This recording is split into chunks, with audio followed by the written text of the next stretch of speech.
Well, this is our kitchen, and during this season, late August, Mrs. Daggett would be worried about bringing in some of her produce from the garden, so hopefully most of it's growing by now.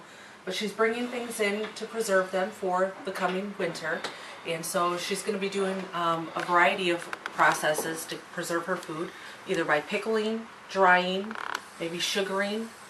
She's going to be salting some of her meats and her fish.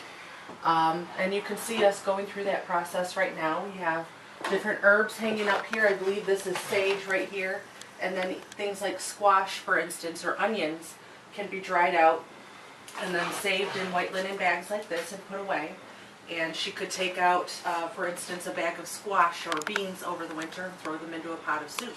So this is how they're going to be preparing food and making their way through the winter. And late spring, of course, is their most difficult time because they haven't gotten their garden growing yet, but they're getting to the bottom of their food reserves. But about one stick here, this would be about one pot of soup. So you can imagine she had to dry out a lot of food.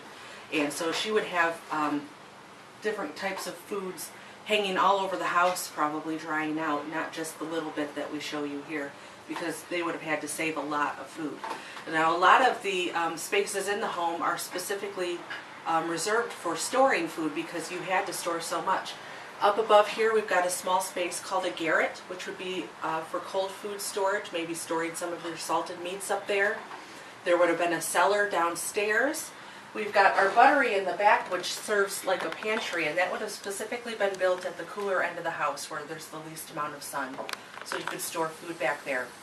We've got an entire third floor for food storage, as well as a meat smoker built into the chimney on the third floor. And in addition to that, many people would build shelves into their well, and they could store things like their butter down there and keep it cool down there.